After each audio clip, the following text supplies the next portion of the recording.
continuing series of Automotive 101. Today we're going to talk about hand tools, actually all the tools. We're going to talk about hand tools first. We're going to also cover pneumatic tools, electric tools, and also some specialty tools. I'm going to show you some tools, but the problem we're going to have here is there's a never-ending list of tools, and I can't show you all of them. I'm just going to kind of go into some of the smaller areas so we can kind of get ourselves familiar with the different types of tools they are. The first thing we'll talk about today is the hand tools, which is, of course, a wrench. The hand wrench I call this a combination wrench because it's an open end on one end and a box end on the other.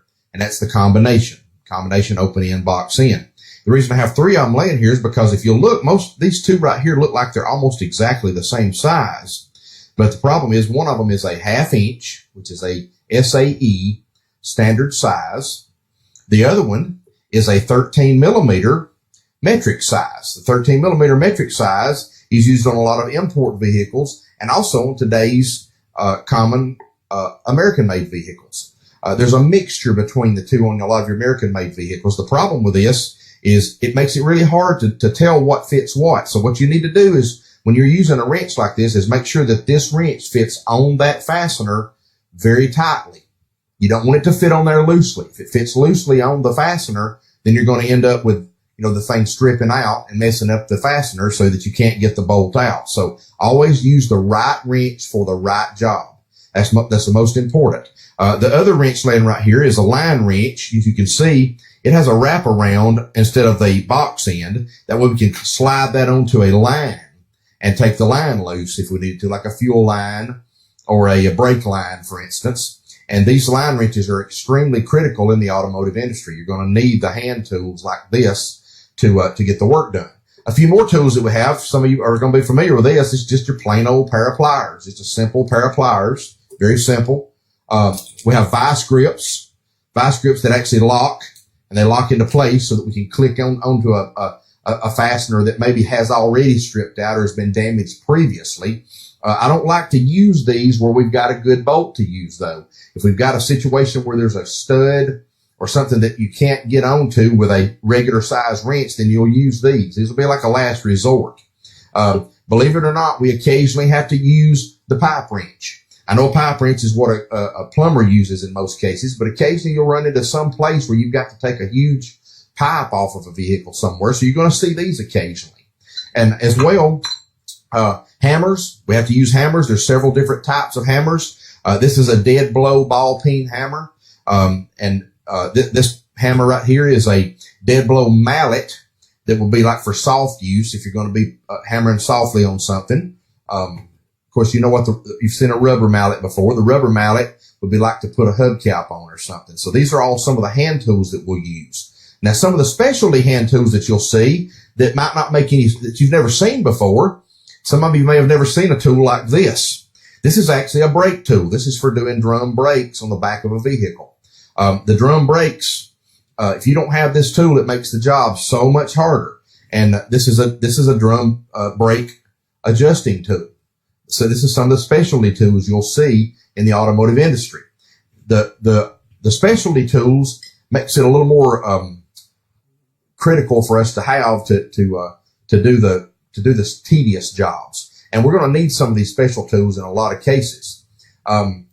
Let's keep our focus on these hand tools for just a minute. And while we're talking, I want to talk for just a minute about this tool. This is called a vernier caliper. Some people pronounce it a little bit different. It's just a caliper so we can measure in thousandths. If we wanted to get an exact measurement of something, we could use this to measure in thousandths right here on the inside, or we can measure right here on the outside. We can open it up and measure the outside of something. And then it also has a measuring device, so I can go down into a tube and measure it right here, and we'll get the same reading on this dial indicator. So it has a three-way purpose: measure outside, inside, and then down through the bottom of a shaft somewhere. So this is a kind of a specialty tool that a lot of mechanics like to have on hand.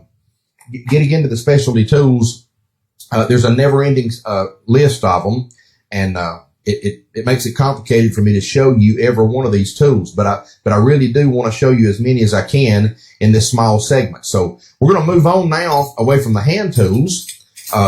and go on to the pneumatic tools. Now, pneumatic, basically the word pneumatic means air-driven tools. And in this case, we've got a 1/2-inch drive impact right here where you would take lug nuts off with it, and it connects to air. We have an air hose that we connect up to it right here, and it slides right on, and then we can squeeze the trigger, and it will break a bolt loose. The thing we need to watch when we're using an air tool like this, though, is what kind of socket to use. If you'll notice on the front here, I have some sockets on the front of this picture. These chrome sockets you would never use on this impact. You always want to use the black sockets. The black sockets have an impact resistant, and they don't necessarily have to be black, but you can see that the wall of this socket is much thicker than the wall of this socket. The two walls are a little bit different. And it's very important that we use the black impact style socket on this type of a air tool. Now, you never want to pull this trigger on this air tool with this socket on here open like this, because if you do, the socket's going to go flying across the shop. And so it could actually hurt somebody and hit somebody. So let's make sure we, observe safety when we're using these tools. I also recommend that we never pull the trigger. And I'm going to demonstrate this. I don't like to do it, but I'm going to demonstrate to you. Pull the trigger like this. Now, what happens when you squeeze the trigger on this impact is it spins at a real high rate of speed, just like an engine does internally. And if you're spinning it wide open with nothing against it, you just hold that trigger down, this impact can literally explode internally and could hurt you dramatically. We don't want anybody to get hurt. So just always, pay attention to that, the importance of and the dangers of using pneumatic tools. Here's another pneumatic tool. It's an air ratchet that makes it easier for us to get into tight areas. We can put the socket, which we should always use the black socket. We can put the socket on the ratchet and get into a tight area, and it works at a slower rate of speed. I don't know if this sound is going to be good for you, but I'm going to squeeze this for just a minute, let you watch the ratchet. See, the tool moves at a slower speed. The slower speed makes it easier for us to control loosening a bolt and tightening a bolt. Now, this bigger impact here is to loosen or tighten a big bolt or a big nut or a big fastener, usually lug nuts or some larger area like maybe head gaskets or intake gaskets and such. The other tool we have here, that's a pneumatic tool as well, is an air blower.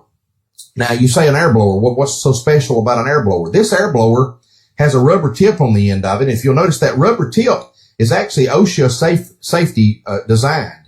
It's designed so that when I put this on here and I'm blowing air out of it to blow off something, if I ended up putting this in my hand, it has a bleed off on the back side of it for safety, so it can't hurt my hand. If I didn't have this bleed off on this rubber part of this air tool, it could literally blow air into my hand and damage my hand. You could set up gangrene. You can end up losing your hand. So it's extremely critical that we be careful when we're using air tools and such as this. Also, always make sure that this air tool has this rubber tip on the end of it for safety so that nobody gets injured.